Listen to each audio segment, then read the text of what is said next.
Hello students, कैसे हैं आप लोग? I hope you all must be good and well. यहाँ रोज की कहानी है आप और हमारी, अच्छे ही होंगे आप लोग। एंड लास्ट हमने डिस्कस किया था कैप्लर्स लॉ को, लेकिन वहाँ पर हमने केवल एक्सप्लेनेशन दिया था, क्योंकि मैंने लास्ट टाइम आपसे बोला भी था क्या कि हम वेरिफिकेशन 1 बाय 1 करेंगे, क्योंकि देखिए इंटर लेवल और बीएससी लेवल में थोड़ा सा डिफरेंस आ जाता है। तो यहाँ पर आपको वेरीफाई करके भी देना पड़ेगा प्रत्येक लॉ को, कि कैप्लर द्वारा जो जो लॉ दिए गए उनका वेरिफिकेशन भी हम साथ में लेके चलेंगे। तो एग्जाम में जब आप लिखिएगा तो जैसे आप पहला लॉ लिखें तो उसके साथ में वेरिफिकेशन दे दें। और मेरा लास्ट जो लेक्चर मैंने बनाया था उसमें just to make you guys understand, ताकि आप लोग उस चीज को समझ पाएं कि सर कैप्लर द्वारा कहा क्या गया था अबाउट द प्लैनेटरी मोशन के बारे में।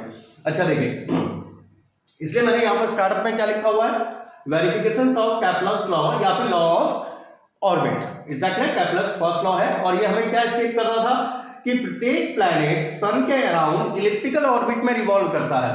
That each planet revolves around the sun in elliptical orbit में रिवॉल्व करता है, जहां सन उसके किसी एक फोकस पर होता है। तो हमने यहां सन किसी एक फोकस पर कंसीडर कर लिया, दो फोकस इसके एफ और एस डैश। इसके कोऑर्डिनेट है ए ई कॉमा 0, जहां ई इस इलिप्स की इसेंट्रिसिटी, इसके कोऑर्डिनेट आ गए माइनस ए ई कॉमा 0। ये आर मिनिमा कहने का मतलब हम यहां मान के चल रहे कि एम मास का कोई प्लैनेट था स्टार्टिंग में, एग्जैक्टली एम मास का कोई प्लैनेट था जब इसका यहां से डिस्टेंस आर वेक्टर थी। अभी इसकी डिस्टेंस आर वेक्टर है, एग्जैक्टली भाई। ये v वेलोसिटी से मोशन करता हुआ गया, कुछ टाइम बाद ये इस पोजीशन पे पहुंच गया, और इसकी वेलोसिटी हर जगह पे चेंजेस है, क्योंकि सेकंड लॉ हमसे यही कह रहा है। कुछ टाइम बाद ये यहां पहुंच गया, तो इसका डेफिनेट है कि इसका पोजीशन वेक्टर यहां से यहां चेंज हो गया होगा।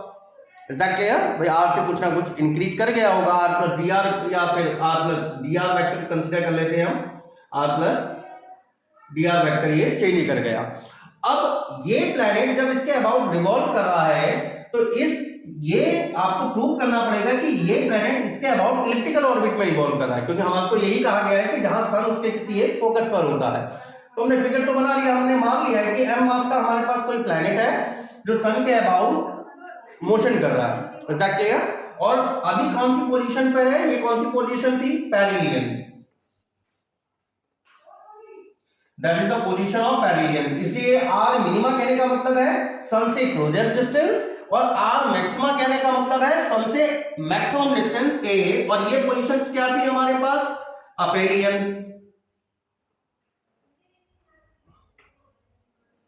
दैट इज अपेरियन की पोजीशन है। अच्छा, अब सन का भी अपना एक मास होगा ना। अगर मैं मान लूं कि सन का मास m है, प्लेनेट का मास m है, तो सन तो काफी लार्जेस्ट बॉडी है, सन के अराउंड सब मूव कर रहे हैं, इसका मतलब सन इस बॉडी को अपनी ओर अट्रैक्ट कर रहा होगा। तो जिस समय प्लेनेट हमारा पोजीशन p पर है, मतलब कौन सी पोजीशन कह रहे हैं हम, पेरिलियन की पोजीशन पर है, तो सन और प्लेनेट के बीच जो काम करने वाला फोर्स होगा, द फोर्स, इनके बीच काम करने वाला जो ग्रेविटेशनल फोर्स होगा, व्हेन, या फिर स्टार्टिंग में तो आप अच्छे से डिफाइन करेंगे कि इनके बीच काम करने वाला फोर्स, मैं भी नीचे लिख दे रहा हूं, ये काम करने वाला फोर्स F वेक्टर क्या आ जाएगा, G M M upon R square and R cap. और ये माइनस साइन क्या इंडिकेट करता है, कि माइनस साइन ये इंडिकेट कर रहा है कि प्लैनेट इसकी तरफ बाउंडेड है, इसलिए तो इसके चारों तरफ घूम रहा है, एग्जैक्टली, क्योंकि mass of sun is heavier as compare to the mass of the planet, exactly. तो इसका मतलब है कि ये वाला मास इस वाले मास की तरफ अट्रैक्टेड है, तो इसलिए ये नेगेटिव साइन से इंडिकेट हो रहा है, इट इज अल्फा 1। अच्छा, चूंकि ये पार्टिकल भी लगातार एक डेफिनेट वेलोसिटी हम मान ले रहे हैं, लेकिन ये डेफिनेट क्या है, ये वेलोसिटी तो डेफिनेट है नहीं, यहाँ तो वेलोसिटी ज्यादा होती है और यहाँ फिर चेंज होती रहती है, जैसे जैसे दूर जाता है यहाँ स्लोअर वेलोसिटी, फिर इंक्रीज होती रहती है वेलोसिटी, यहाँ फिर जैसे सन के क्लोजेस्ट आता है वेलोसिटी इंक्रीज कर जाती है। ये हम आगे डिस्कस करेंगे। अच्छा, ये तो आ गया हमारे पास फोर्स ऑफ ग्रेविटेशन जो सन और प्लैनेट के बीच काम कर रहा है। एंड न्यूटन्स लॉ के अनुसार भाई इनके बीच काम करने वाला फोर्स क्या होना चाहिए, F into A acceleration, that is a. ये एक्सेलरेशन है, लेकिन कौन सा एक्सेलरेशन, ये एक्सेलरेशन वो वाला जो सन की तरफ काम कर रहा है। क्यों, क्योंकि ये कैसे पार्टिकल है, सन के अराउंड मूव कर रहे हैं ना, सन के अराउंड मूव कर रहे हैं। अभी हम ये बात कर ही नहीं रहे कि ये सन के अराउंड इलिप्टिकल ऑर्बिट में मूव कर रहे हैं, हम केवल ये मान के चल रहे हैं कि these bodies are moving around the sun. तो इसका मतलब डेफिनेटली इन पर एक सेंट्रल फोर्स काम कर रहा है। तो ये ए एक्सेलरेशन कौन सा एक्सेलरेशन है? That is radical and central acceleration. और जहां पर जो ए वेक्टर की वैल्यू है, वेयर ए वेक्टर आपने पहले भी पढ़ा है, R double dot minus R theta dot का होल स्क्वायर। अब मैं ये तो मैग्नीट्यूड है एक्सेलरेशन का और आर कैप आगे इसकी डायरेक्शन। Is that clear? तो जहां पर ये कौन सा एक्सेलरेशन है? रेडिकल एक्सेलरेशन, जो कहां की तरफ काम करता है? टुवर्ड्स द सन, सन की ओर काम कर रहा है। क्यों? क्योंकि पार्टिकल इसके चारों तरफ घूम रहे हैं। और मैंने आपको क्या बोला कि ये चारों तरफ घूम रहे हैं, and we are not saying that कि ये इलिप्स में ही घूम रहे हैं, ये तो हमें प्रूव करना है। हम केवल ये जानते हैं कि भैया इसके चारों तरफ घूम रहे हैं। तो डेफिनेटली इसके ऊपर एक सेंट्रल फोर्स काम कर रहा है जो सन द्वारा दिया जा रहा है। सन उसको खींच रहा है और किस एक्सेलरेशन से? रेडिकल एक्सेलरेशन से अपनी ओर इन्वर्ट कर रहा है। तो यहां पर, और ये आर कैप क्या है? डायरेक्शन है। तो दोनों इक्वेशंस अल्फा 1 एंड अल्फा 2 क्या होनी चाहिए? एग्जैक्टली सेम हो जानी चाहिए, दिस शुड बी सेम। तो फ्रॉम अल्फा 1 एंड अल्फा 2 आप ये दोनों इक्वेशंस को क्या करेंगे? सेम करेंगे। फर्स्ट ऑफ ऑल इतना कॉपी कर लीजिए और थोड़ा बहुत यहां पर लिख भी लेंगे हम लोग। ये चीज आपको समझ आ गई। पहले हमने बात करी इन दोनों के ग्रेविटेशन फोर्स की, फिर हमने बात कही कि क्योंकि पार्टिकल या पार्टिकल हमारा जो प्लेनेट है इसके अबाउट घूम रहा है, घूम रहा है, इसका मतलब उस पर एक सेंट्रल फोर्स काम कर रहा है, मतलब एक सेंट्रल एक्सेलरेशन काम कर रहा है जो सन के अलोंग है। तो सेंट्रल एक्सेलरेशन काम कर रहा है, इसका मतलब वो कौन सा एक्सेलरेशन है? रेडिकल या ट्रांसवर्स एक्सेलरेशन। और जिसको ये बात अभी भी समझ में नहीं आ रही, तो लास्ट मैंने 2 या 3 वीडियोस बनाई हुई हैं जिसमें मैंने सेंट्रल फोर्स और आपका radical and transverse acceleration, central orbit, conic section को डिस्कस किया है, और अभी आपके सामने स्क्रीन पर आ भी रहे होंगे। तो एक बार आप उसको जरूर पढ़िएगा, उसके बाद आपको ये समझ में आएगा कि मैं कैसे लिख रहा हूं। और ये टी के रिस्पेक्ट में, आर डबल डॉट का मतलब क्या है? D square are by D T square. Is that clear? तो यहां पर फर्स्ट ऑफ ऑल ये तो लिखेगा, और वेरिफिकेशन हम क्या मान लेंगे कि let a planet of mass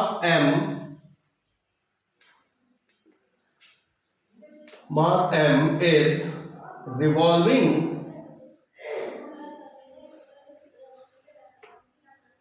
about the sun,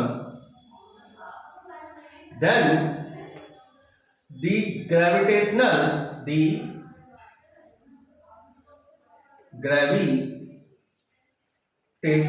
force acting between sun and planet। तो ये लिखने के बाद आप ये देंगे alpha 1। Clear? But according to Newton, but यहां पर ही लिख दे रहा हूं मैं, बट अकॉर्डिंग टू न्यूटन, ये वेयर ए वेक्टर की वैल्यू है। तो एक बार इसको इतना कॉपी कर लीजिए, then we are doing the further calculation. तो अल्फा 1 एंड अल्फा 2 से हमारे पास क्या आ गई? That is the gravitation force जो सन के कारण लग रहा था, और ये क्या था? न्यूटन के कारण काम करने वाला radical and central force. Is that clear? ये जहां पर ए हमारा रेडिकल एक्सेलरेशन है, तो दोनों की वैल्यू प्लेस कर दीजिए। तो यहां पर क्या बन गया? G M R cap upon R square M A radical acceleration, R double dot R theta dot का स्क्वायर एंड आर कैप। तो यहां पर m से तो ये m कैंसिल हो गया, और क्या बच गया? माइनस का जी एम आर स्क्वायर बराबर, इसको ओपन कर दीजिए, it is D square are by D T square minus R D theta by D T का होल स्क्वायर, विच इज, ये हमारा क्या था? यही रेडिकल एक्सेलरेशन था। और मैं दोबारा बोल रहा हूं, जिनको ये चीज समझ में नहीं आ रही कि सर ने ये कहां से ले लिया, तो एक बार मेरे वीडियो को जो अभी फिर से मैं स्क्रीन पर आ रहा होगा उसको देखिएगा, डेफिनेटली आपको समझ में आएगा कि ये रेडिकल एक्सेलरेशन क्या है। क्योंकि यहाँ पर ट्रांसवर्स एक्सेलरेशन की वैल्यू 0 हो जाती है अगर कोई पार्टिकल किसी बॉडी के अराउंड मूव कर रहा है। मैं ये नहीं कह रहा हूँ कि इलिप्टिकल वे में ही मूव कर रहा है, वो चाहे सर्कुलर वे में मूव कर रहा हो, कोई कर्व बनाता हो मूव कर रहा हो, लेकिन अगर उस पर एक सेंट्रल फोर्स काम कर रहा है तो रेडिकल एक्सेलरेशन उस पर काम कर रहा है। Is that clear? तो अब ये हमारे पास एक्सप्रेशन आ गया। यहां पर भाई ये D theta by D T here, D theta by D T ये क्या है आपका, इसको आप क्या जानते हैं, that is angular velocity,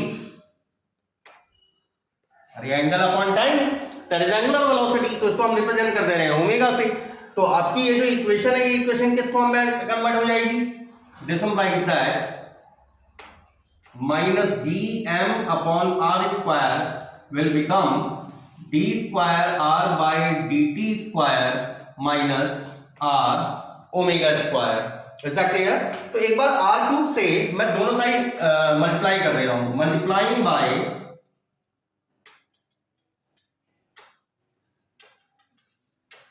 are cube on both side, दोनों साइड आर क्यूब से मल्टीप्लाई करिए। Here it is g M r, यहां पर आ गया r cube d square are by D T square minus r to the power 4 omega square, yes, या फिर minus G M r cube d square are by D T square minus इसे r square omega का whole square लिख सकते हैं। Is that clear? तो r square omega, are क्या है आपकी, वो डिस्टेंस थी जब हमारा पेरिलियन पोजीशन पे था, और आर स्क्वायर ओमेगा, इसको एक वैल्यू देते हैं कांस्टेंट। तो मैं यहां पर लेट करके कंसीडर कर ले रहा हूं, मैं इस साइड को कंसीडर कर ले रहे हैं हम, लेट आर स्क्वायर ओमेगा को हमने मान लिया एच है। तो इक्वेशन क्या बन गई मेरी, अब इक्वेशन बन गई माइनस का G M r equals to r cube d square are by D T square and minus h square. यहां पर अब थोड़ा सा इसमें चेंज कर दीजिए, या फिर r cube d square are by D T square minus h square बराबर है जी एम आर, और इसको कुछ नाम दे रहा हूं मैं इक्वेशन एस। अब इसे फिर से मैं इसकी फॉर्म चेंज कर रहे हैं ताकि हम ये बता सके पहले तो कि इस पर हमारा जो प्लेनेट है इस पर काम करने वाला फोर्स एक सेंट्रल फोर्स है, मतलब ये एक सेंट्रल फोर्स के अंदर ही मूव कर रहा है। तो हम मान ले रहे हैं कि लेट आर बराबर किसके है, 1/u। आर हमने कंसीडर कर लिया 1/u के बराबर। अब मुझे जो टर्म चाहिए, मुझे एक तो D square are by D T square चाहिए, तो D are by D T को आप क्या लिखेंगे, D are by D T can be written as minus का 1/u square D you by D T. Is that clear?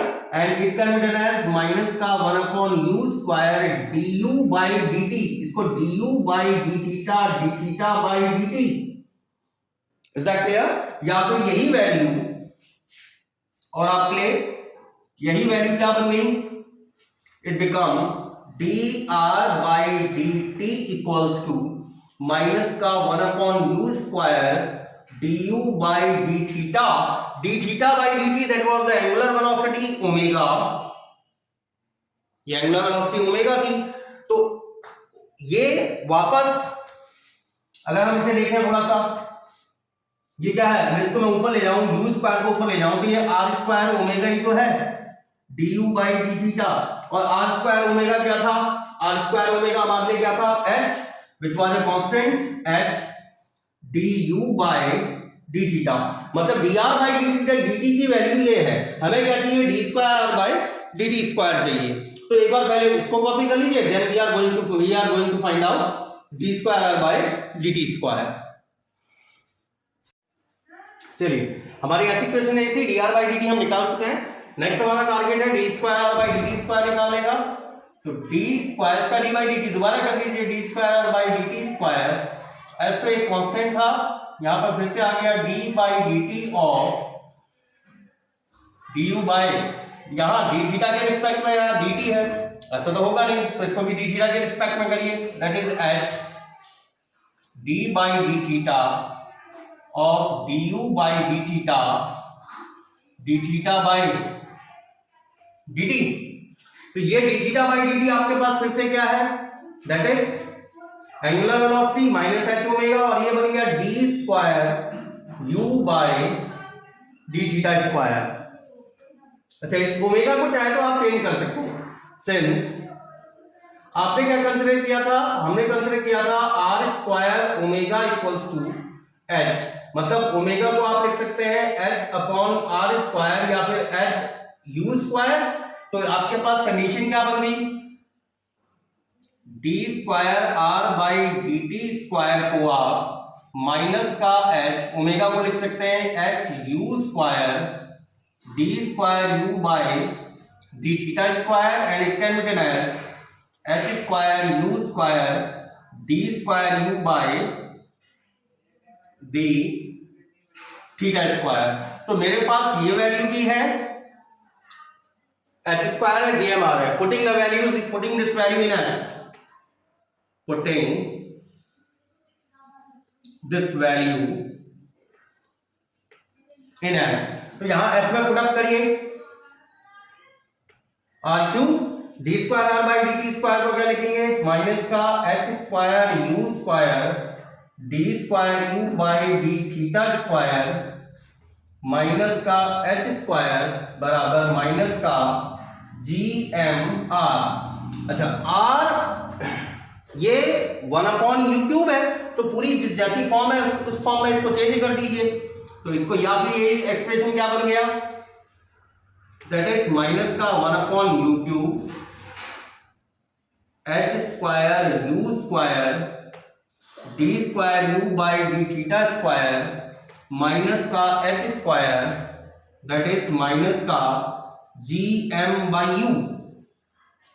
या फिर और इस एक्सप्रेशन को क्या लिख सकते हैं, देखो माइनस साइन तीनों साइड यहाँ या दोनों साइड है, तो माइनस साइन को तो कैंसिल कर दीजिए, ये बन जाएगा आपके पास H square upon U D square you by D theta square plus H square बराबर जी एम बाई यू, और मैं एच स्क्वायर बाई यू को एंटायर कॉमन ले रहा हूं, तो यहां पर क्या आ गया, it become D square you by D theta square, H square upon U को लिया था कॉमन, यहां यू नहीं है, प्लस यू बराबर जी एम बाई यू, इससे ये टर्म कैंसल आउट, और आपके पास फाइनल एक्सप्रेशन क्या आ गया, d square you by D theta square plus u equals to g M by h square. और अगर आपको याद है ना, which is similar to the equation of central orbit, differential equation of central orbit, which is similar to the differential equation of central orbit, और वो central orbit की equation में हम ऊपर दे देते हैं एक बार, तो first of all copy this one, और कहीं पर भी कंफ्यूजन पूछ लेना।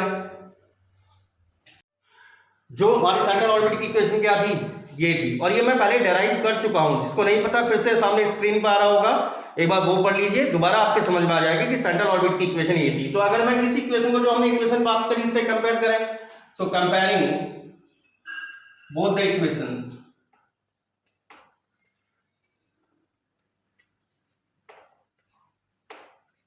हमारे पास क्या आ रहा है, gm बाई एच स्क्वायर बराबर होना चाहिए p वहां क्या था, एक्सेलरेशन था जो टुवर्ड्स तक अंदर की तरफ काम कर रहा था, एच स्क्वायर यू स्क्वायर, इसमें ये टर्म कैंसल आउट, तो जी एम यू स्क्वायर बराबर p, या फिर p बराबर आप लिख सकते हैं g m by r square, या फिर p proportional to 1/r square. मतलब यहां पर जब प्लैनेट के अबाउट सन के अबाउट प्लैनेट, उल्टा बोल गया यार मैं, सन के अबाउट जब प्लैनेट रिवॉल्यूशन करते हैं तो उन पर जो फोर्स काम करता है वो सन से उनकी दूरी के स्क्वायर के इनवर्सली प्रोपोर्शनल होता है। दैट इज आप यहां पर क्या कर सकते हैं कि लॉ ऑफ फोर्स क्या बन गया, that is planets revolves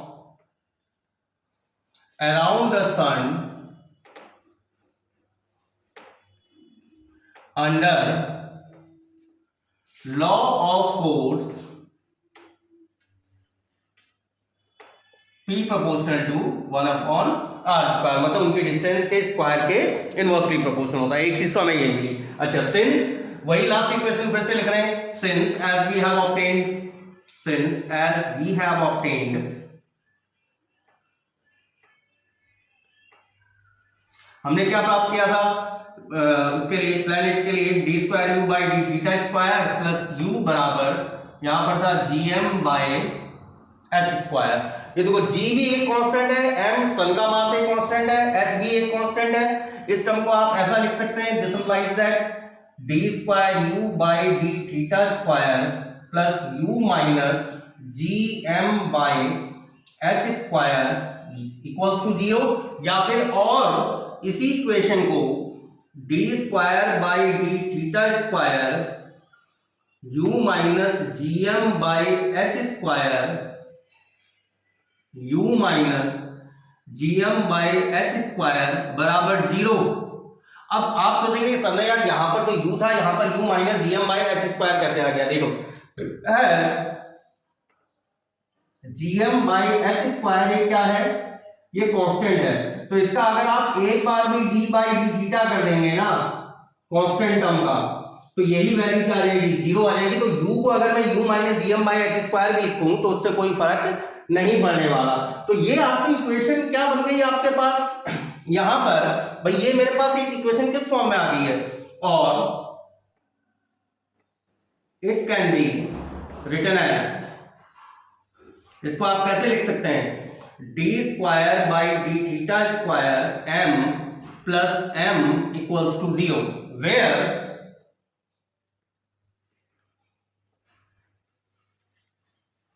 m किसके बराबर है?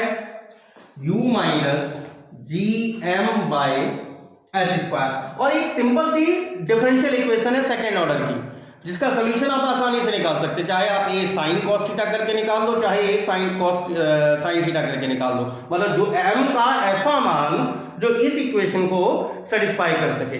चलिए एक बार मैं उसको ऊपर से समझा रहा हूं। First of all copy that one.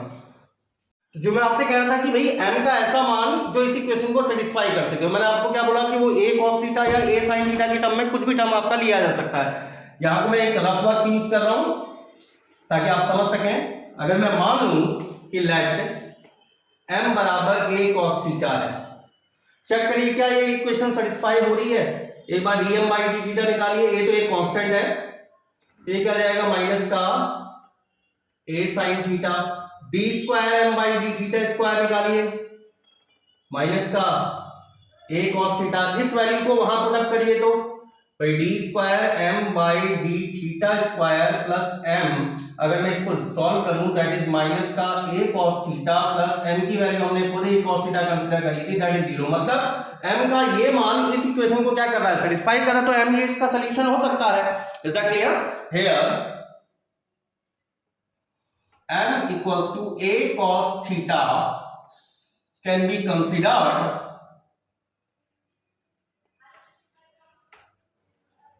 as solution of equation S2। ये आपको दिखाने की जरूरत नहीं है, तो केवल आपके सेक ऑफ कन्वीनियंस के लिए मैंने समझाया कि हम इसको सोल्यूशन मान सकते हैं। तो m, लेकिन m एक्चुअली था क्या? दिस इंप्लाइज दैट m की वैल्यू क्या थी? u माइनस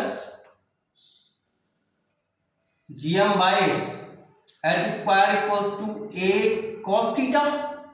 इसी वैल्यू को आप क्या लिख सकते हैं? u बराबर gm/h square plus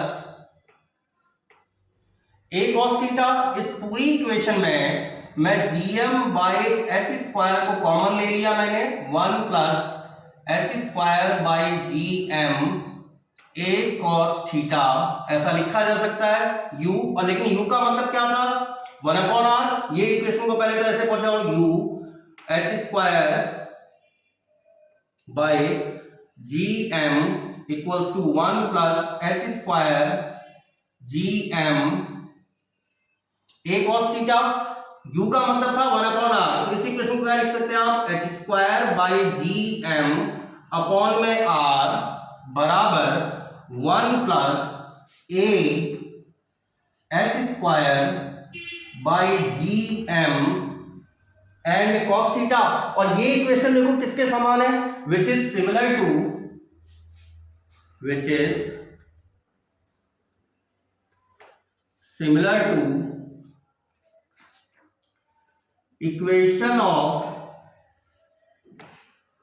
conic L upon R equals to 1 plus E cos theta, जहां पर where यहां पर L हमारा जो लेटस रेक्टम होता है,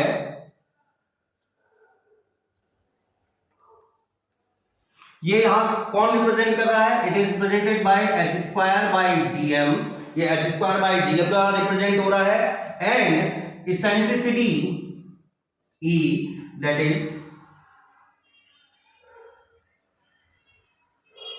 इसेंट्रिसिटी, और ये E किसके द्वारा रिप्रेजेंट हो रही है? a h square by gm।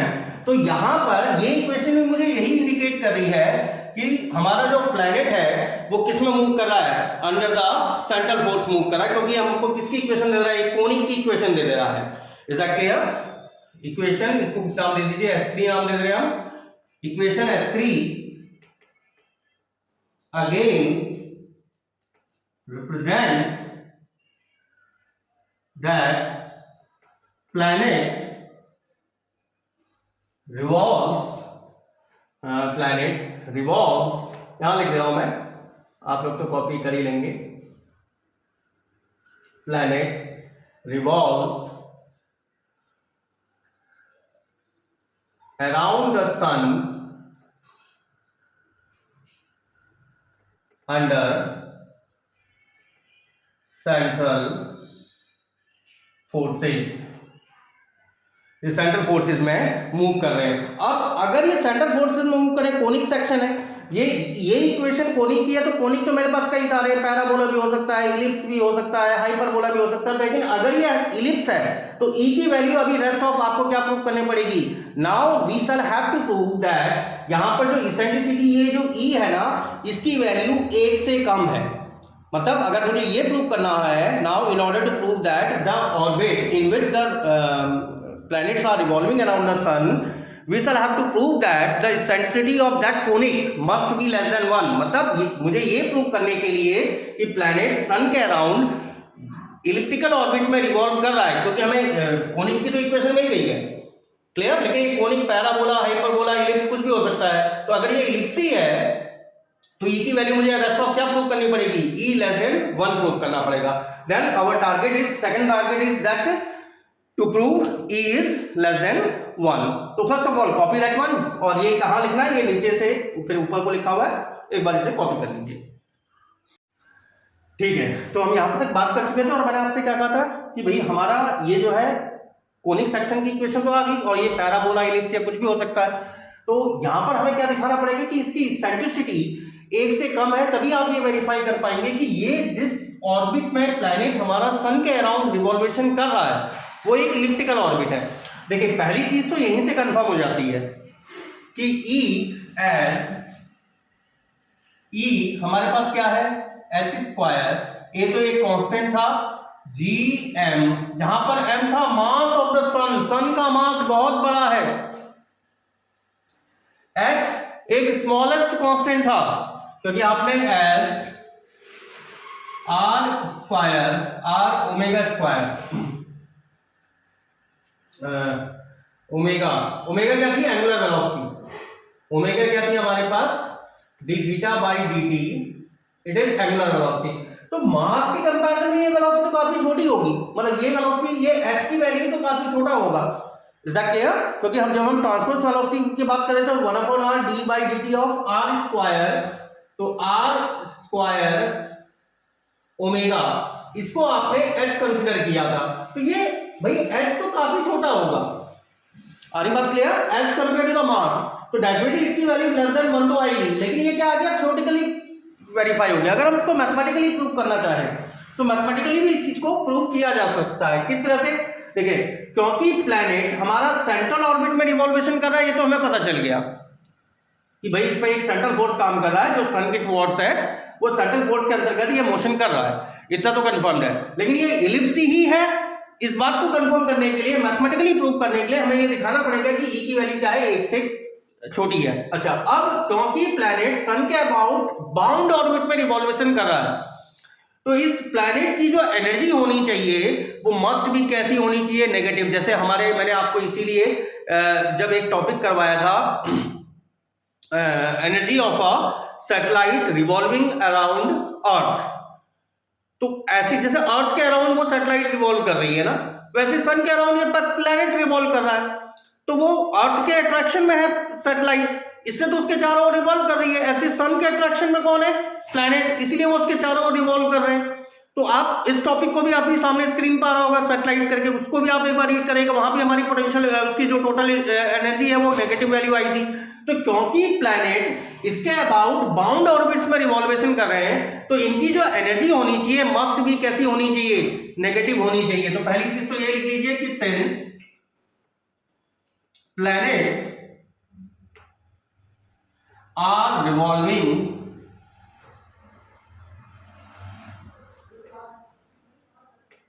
around the sun in bound orbits,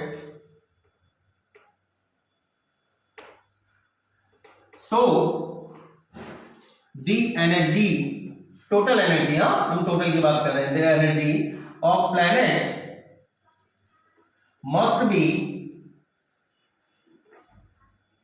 a negative value,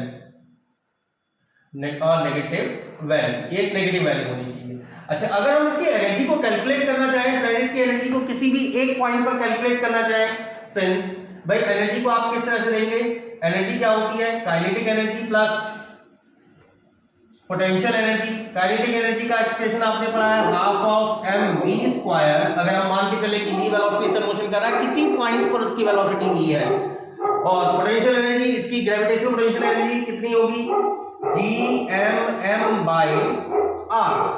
अब यहां पर भाई एक चीज यहां पर नोटिस करो कि यहां पर भाई ये कौन सा पॉइंट था, पेरिहेलियन, और ये अपेलियन वाला पॉइंट था। अपेलियन वाला पॉइंट क्या था, सन से काफी लॉन्गेस्ट डिस्टेंस पर था। यहां पर वेलोसिटी क्या होती है, सबसे मिनिमम। यहां पर तो सबसे मिनिमम क्यों होती है, क्योंकि यहां पर r की वैल्यू क्या होती है, r मैक्सिमम था, और यहां पर r मिनिमम था, और यहां पर वेलोसिटी थी maximum according to the second law. लेकिन अभी हम सेकंड लॉ की बात नहीं कर रहे, हम केवल ये कह रहे हैं कि भैया r मिनिमम पर इसकी एनर्जी और r मैक्सिमम पर इसकी एनर्जी। यहां पर अगर हम वेलोसिटी की बात करें तो यहां पर वेलोसिटी और r मैक्स के बीच बनेगा डेफिनेटली 90 एंगल, और इस पॉइंट पर भी वेलोसिटी और r मिनिमा के बीच 90 एंगल सबटेंड होगा। Is that clear? So at point of perihelion and aphelion, we must be, v मतलब वेलोसिटी है, we must be perpendicular to, पहले हमने क्या लिखा है, perihelion, r minima and r maxima respectively. अच्छा, अब अगर यहां पर परपेंडिकुलर है, क्योंकि ये एक ऑर्बिट में तो मूव कर रही है, तो यहां पर अगर परपेंडिकुलर है तो इसकी वेलोसिटी v इक्वल्स टू आप क्या लिखेंगे, r ओमेगा। ओमेगा को क्या लिख सकते हैं, it can be written as r h upon r square, and that is h upon r। Is that clear? तो इसकी जो एनर्जी होगी, सो एनर्जी का एक्सप्रेशन एट किस पॉइंट पर, अगर मैं पॉइंट की बात करूं पेरिहेलियन पॉइंट, तो पेरिहेलियन पॉइंट पर क्या आ गई, half of m v perihelion पर velocity minus G M m r at perihelion, and e अगर अपेलियन की बात करें, अपेलियन पर कितनी आ जाएगी, अपेलियन मतलब जब हमारी आर डिस्टेंस मैक्सिमम थी, it will be half of m v aphelion पर velocity minus G M M upon r a. तो किसी एक से आप एनर्जी को कैलकुलेट कर सकते हैं। तो फर्स्ट ऑफ ऑल अगर समझ में आ गया तो मैंने आपको एक बार दोबारा बता दूं, क्योंकि हमारे प्लैनेट्स इसके अबाउट सेंट्रल ऑर्बिट में रिवॉल्वेशन कर रहे हैं, बाउंड ऑर्बिट्स में रिवॉल्वेशन कर रहे हैं, इसका मतलब उनकी एनर्जी क्या है, नेगेटिव है।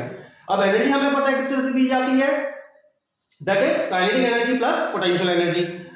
क्योंकि ये ऑर्बिट का हमें कंफर्मेशन नहीं है, क्योंकि सर्कुलर होगा तो सर्कुलर में क्या होता है, रेडियस वेक्टर और वेलोसिटी के बीच हमेशा 90 का एंगल बनता है, लेकिन यहां तो हमें इलिप्टिकल प्रूव करना है। लेकिन यहां इस पॉइंट पर पेरिहेलियन पर और अपेलियन पर वेलोसिटी और रेडियस वेक्टर के बीच हमेशा एंगल कितना रहेगा, 90 का रहेगा, मस्ट बी परपेंडिकुलर होना चाहिए, मतलब v = r ओमेगा ही होना चाहिए, ओमेगा एंगुलर वेलोसिटी अगर, और v अगर लीनियर वेलोसिटी है, तो इसका मतलब एपेलियन पर एनर्जी इतनी और पेरिहेलियन पर एनर्जी इतनी और अपेलियन पर एनर्जी इतनी होनी चाहिए। फिर इनको कैलकुलेट करना है, किसी एक से कैलकुलेट कर लेंगे, चाहे इससे कैलकुलेट कर लीजिए चाहे इससे कैलकुलेट कर लीजिए, किसी एक पॉइंट पर एनर्जी से हमें पता चल जाएगा, क्योंकि एनर्जी तो डेफिनेटली है कि वो क्या होनी चाहिए, नेगेटिव आनी चाहिए। तो first of all copy that one, then after we are moving in further.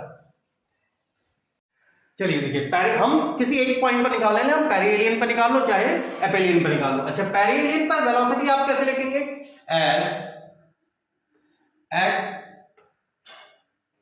Perihelion r tending to क्या है, आर मिनिमम, आर की वैल्यू मिनिमम है, इज दैट क्लियर। तो आपका ईपी पेरिहेलियन पर एनर्जी कितनी आ जाएगी, 1/2m, एंड वीपी क्या हो जाएगा, वीपी इक्वल्स टू क्या था, आर ओमेगा या फिर h upon r omega h upon r, that is r h upon r minimum. तो ये वैल्यू क्या आ गई मेरे पास, it become h upon r minima का होल स्क्वायर, क्योंकि आर स्क्वायर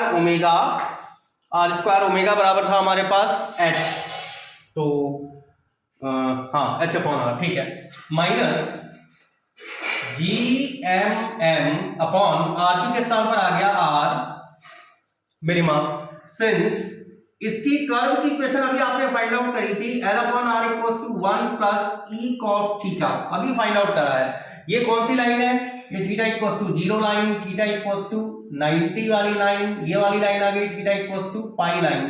तो यहां पर आर मिनिमा कहां पर है, यहां से हम मोशन कंसीडर करते हुए चल रहे थे, तो at when r tending to r minima होगा तब थीटा की वैल्यू 0, तो L upon r minima it will be 1 plus e cos 0, that is 1 plus e. इसका मतलब आप यहां से आर मिनिमा को, ये कौन सा पॉइंट पर है, पेरिहेलियन पर, क्या लिख सकते हैं, L अपॉन 1 प्लस ई, L अपॉन 1 प्लस ई। और अगर हम इस पर निकालना चाहें, अगर इस पॉइंट पर एट अपेलियन अगर इस पर निकालना चाहें आप इस पर भी निकाल सकते हैं, अपेलियन पर r tending to r maxima होता, लेकिन थीटा टेंडिंग टू क्या होता, थीटा टाइम्स 2 पाई, तो L upon r maxima it will become 1 plus e cos pi, that is 1 minus e, this implies that r maxima, उसको आप क्या लिखते हैं, L अपॉन 1 माइनस ई। तो यहां पर भाई, वहां पर P था, A था, तो A के स्थान पर R मैक्स आता, मतलब यहां R मैक्स हो जाता, यहां R मैक्स हो जाता। अगर हम कहां पर निकालते, अपेलियन पर एनर्जी को निकालते, तो यहां पर हम वैल्यू को फाइंड आउट कर सकते हैं। So energy at perihelion point, so energy of planet at perihelion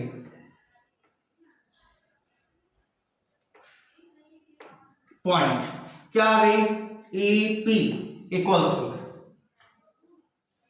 half of m h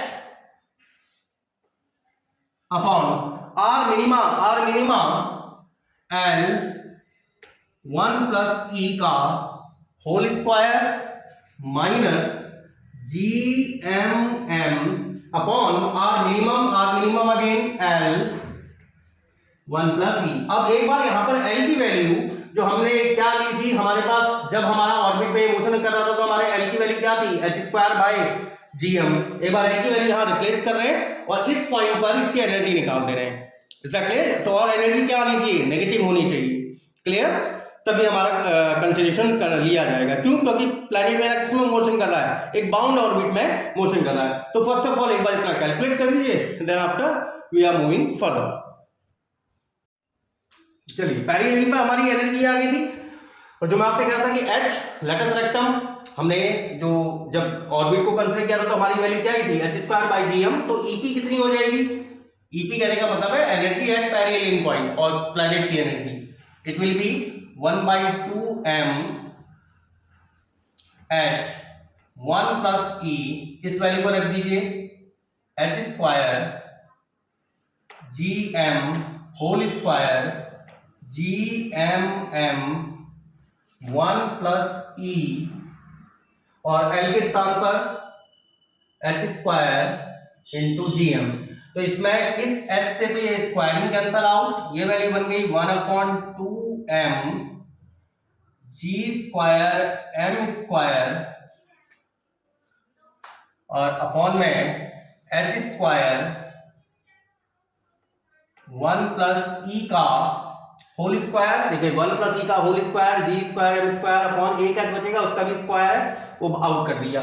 यहां पर minus g² m² 1 plus e और अपॉन में h² एंड इट इज ई। ये एट किस पर है, पैरेलल पॉइंट पर। या फिर इसी वैल्यू को आप क्या लिख सकते हैं, it can be written as 1/2m g² m² h² 1 plus e का whole square g² m² 1 plus e upon h² minus e p equals to 0। और ये 1 प्लस ई के टर्म में सेकेंड ऑर्डर की इक्वेशन है भाई। 1 प्लस ई को अगर मैं x मान लूं तो ये क्या बन जाएगा, ax² minus bx plus c बराबर 0। तो सेकेंड ऑर्डर की इक्वेशन है, इज दैट क्लियर भाई। अगर हम इसको x के टर्म में मान लें, जैसे चलो मान ही लेते हैं, से लेट 1 प्लस ई को मैं मान ले रहा हूं x है, तो ये इक्वेशन क्या बन गई 1/2m g² m² h² x² g² m² h²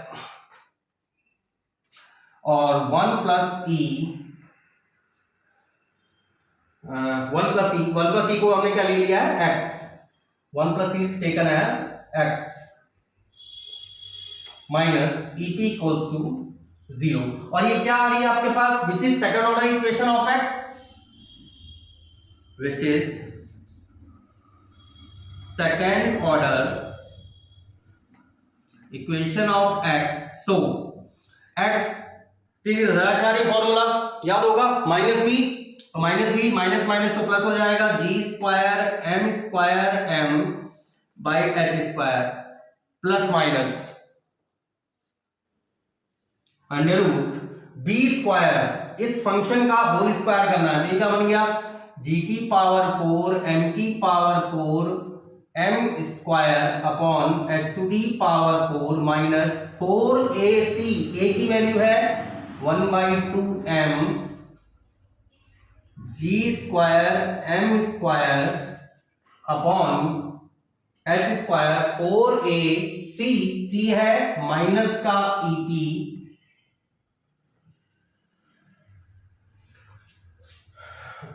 upon 2a है 1/2m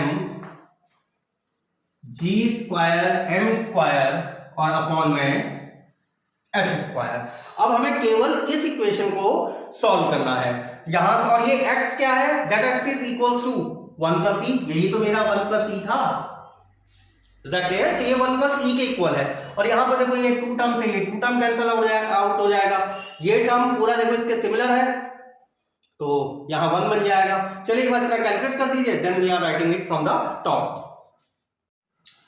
तो हमारे पास ये वैल्यू आई थी, तो इस वैल्यू को एक बार ऊपर नीचे दोनों साइड से डिवाइड कर दीजिए। अच्छा यहां पर देखिए, एक तो ये 2 टर्म कैंसिल हो रहा है, दूसरा ये पॉजिटिव हो जाएगा, तो ये 1 प्लस ई इक्वल्स टू, इस टर्म को पहले इसके नीचे रखा, दैट इज 1 प्लस माइनस,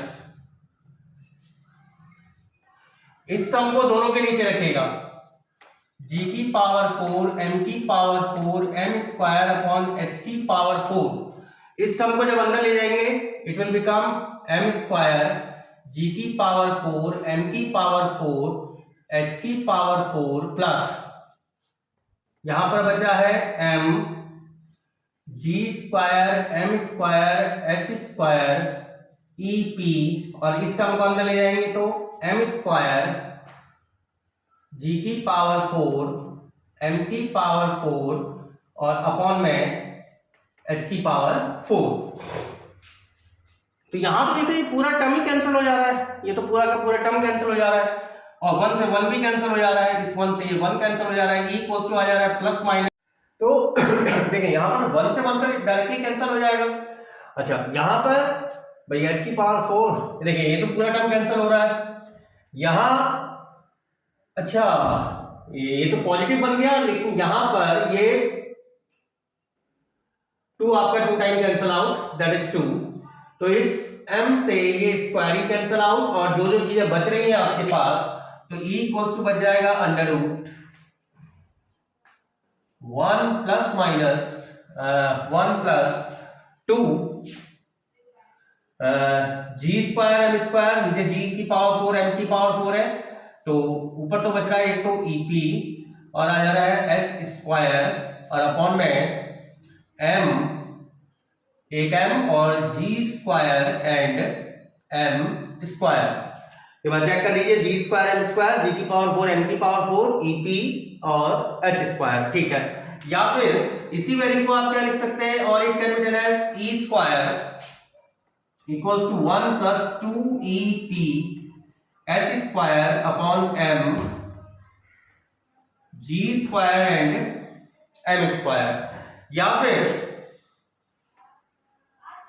इसी को e square minus 1 2 e p h square upon m g square and m square, या फिर इसी वैल्यू को आप लिख सकते हैं e p equals to g square m square m upon 2 h square ji square m square m 2 h square e square minus 1। और ये क्या आ रही है आपके पास, that is energy at perihelion point. लेकिन हमको क्या पता है कि भाई, और क्योंकि हमारे जो और जितने भी प्लैनेट्स थे वो सन के अराउंड इलिप्टिकल ऑर्बिट में बाउंड मोशन कर रहे थे। बाउंड मोशन मतलब बाउंड ऑर्बिट्स में मोशन कर रहे थे, तो उनकी एनर्जी डेफिनेटली क्या होनी चाहिए, नेगेटिव होनी चाहिए। अब जी ग्रेविटेशनल कांस्टेंट एक पॉजिटिव मान है, m mass of the sun that is also positive, m planet का मास आल्सो पॉजिटिव, 2 एक कांस्टेंट, h एक कांस्टेंट। तो ये वैल्यू जो एनर्जी ऑफ प्लैनेट है केवल किस बात पर डिपेंड कर रही है, e एंड 1 पर डिपेंड कर रही है। It can B negative only if the energy of planet since energy of planet must be negative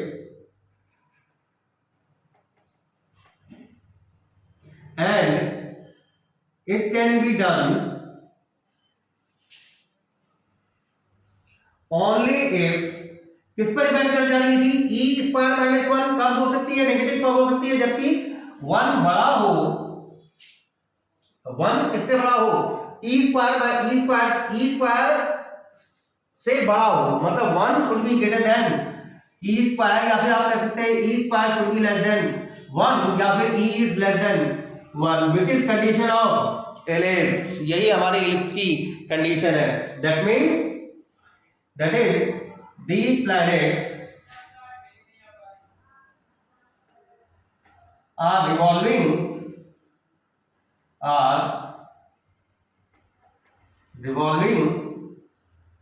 around the sun in elliptical orbits. तो आई होप तो आपके समझ में आएगा कि हमारा बेसिक टारगेट यही था, क्योंकि हम पहले तो ये चीज दिखा चुके थे कि सेंटर फोर्स में मूव कर रहा है। बस हमारा रेस्ट ऑफ रह गया था क्या, कि वो इलिप्स जो जिस सेंट्रल फोर्स में वो मूव कर रहा है, जिस सेंट्रल ऑर्बिट्स में वो मूव कर रहा है, उनमें इलिप्स की जो उसकी जो इसेंट्रिसिटी होनी चाहिए, उस पैराबोलिक उस इलिप्टिकल पाथ की, या उस